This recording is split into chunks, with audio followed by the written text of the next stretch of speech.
Hey folks, E. King here again. Hey, listen, I just got off the phone earlier this afternoon with another client that I've been working with for just a short time now, but I'm really excited to see the direction this guy's heading into. Anyway, he had a couple of questions that I think were valid questions, and they were actually questions and comments and concerns that he was getting from other people in his circle of influence. So I figured if it was a good topic for him to bring to my attention, there's probably other people that are thinking about it. And so I decided to make this video to cover some of those things. And one of the things that he had asked me was, is this the right training for me? Not only do I get that question asked a lot by this guy, but I get it asked by several people all of the time. So once again, Leonard B., this video is for you. Okay, so how do you know if the training is right for you or not? Well, I'm just going to kind of go along in this video, and you're going to see some movement on the screen and whatnot as I flip from the little simple PowerPoint slide here to the internet. So just bear with me. But the first thing I would say to know that the video is for you, or the training is for you, is do your own due diligence. Now, what do I mean by that? I mean, look up the instructor or whoever's putting on the training and see where they're coming from, see what they're all about. So let's just, how do we do our due diligence? Well, I'm going to just use me as an example. Let's log on to Google here and see what we can find on me. Now, I am a bail bondsman. I am out of Wichita, Kansas area.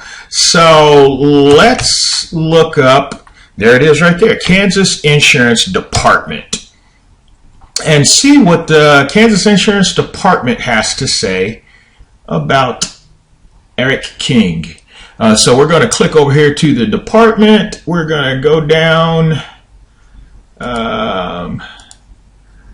and see if we can't do find where we can do an agency search. Let's search here by name. Again, my last name is King.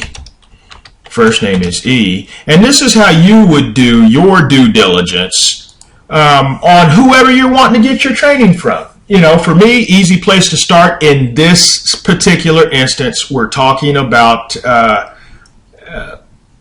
lots of Kings here in Kansas. Let's see if we can find me. Ah, there I am. And, oh wow, look here. Been around since 99. No legal orders since 99 for this agent. That's good. We're going to click over here on the licenses. Let's see, and I'm going to just show this agent license, been effective since 2012. That's when I last had to renew.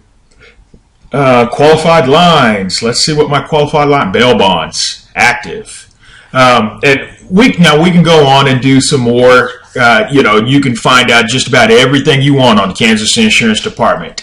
I encourage you. Find out everything you want on me. You can find out the insurance companies that I used to represent. One of them I just walked away from because we're getting ready to team up with another company that is more in line with what we want to do.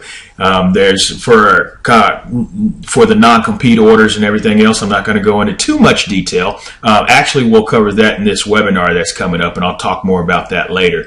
But you can see all the companies I've been affiliated with, supervised with, so on and so forth. And I'm just using me as an example. But let's go a little bit further here. So let's go back up here to Google, and let's type in, let's see, Eric King. There we go. Let's do Eric King Bounty Hunter. Oh wow, look what pops up. There's a Facebook page for me. How to successfully market yourself as an expert. That's been around for 6 years. Bounty Hunter Conspiracy, been around for quite some time. Let's go on the second page. Just, I don't know. Oh, and if you look on the second page here, let's look at this PDF here by the state of Colorado. State of Colorado Division of Insurance, requirements for bail bonding agent, pre-licensure education. Seems like Colorado requires some kind of training before you can legally go and do this sort of thing in that state. So probably a good thing to know. Let's look at the right here, bail bonding approved courses and programs for pre-licensure and education. And if we come down here, not sure if we can see if my screen's cutting that off. I hope not. But Bail Enforcement Network. Contact Eric King, and it's been around since 2003. That would be about 13 years. 13 years. Mind you, on KID page, the KID is Kansas Insurance Department. No legal action ever taken. So pretty good record for even if you're just going off of combining those numbers together. That no action taken was 99. This one's 2003. No legal action. 13 years strong running with Colorado here. If I were in the market to become a bail bondsman and or a bounty hunter, and I was looking for somebody that was reputable, I would be inclined to go with somebody that has a pretty good, solid 13-year plus track record in teaching bail enforcement and bail bonds. I would go with somebody that's been inclined and worked with several different insurance companies and has several insurance companies calling them on a regular basis to come work for them. And now that's just me, but that's some of the things that I would do for my due diligence here. So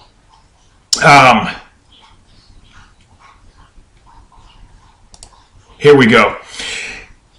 If that is something that interests you, I hope that answers some of your questions there, Leonard, on some of the training. How do you know if the training is right for you or not?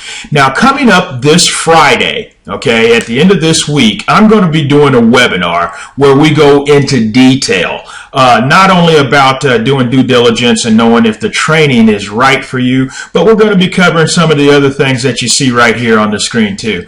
One of the things Leonard brought up, I think, is a very valid point. He wants to know, hey, how can I get my Facebook page for my biz to really get it popping and get it going? We're going to talk about that during the webinar. How to structure your business. He wanted to know, should I incorporate LLC, sole proprietorship, or does any of that even matter? And I explained some things to you, but we're going to go in full depth and detail in this webinar coming up Friday. We also talked about uniforms and weapons. You know, do you need them? Should you use them? And the pros and cons for both. Again, we're going to cover that in quite detail in this webinar that's going to be coming up Friday. So, Leonard, I hope this helps you tremendously. Let me tell you, brother, I really enjoyed talking to you on the phone earlier today. And, of course, you know, you've got my number, man. Call me anytime you need some help. The other thing I'm going to say, a little bonus tip I'm going to tell you too, Leonard, is like I said before over on the phone, don't listen to those haters. You stay focused on what you want to do and what your goal is and what kind of training resonates with you, and you let those haters do what they do best, okay? Now, again, these are some of the things that we're going to be covering. If you want to get on this webinar with Leonard and myself, click the link in it's going to be the last link in the description of this video below and get signed up for that webinar that I'll be doing this Friday. And from there, I'll send you some information, the sign-on information for the webinar. As always, let me know your thoughts about this video. If you have any questions or concerns like Leonard did, I'd love to hear your feedback on it, so feel free to give me a call or contact me. All of my information is in the description below as well. So if there's anything at all that I can do for you, just let me know. And we'll see you at the webinar.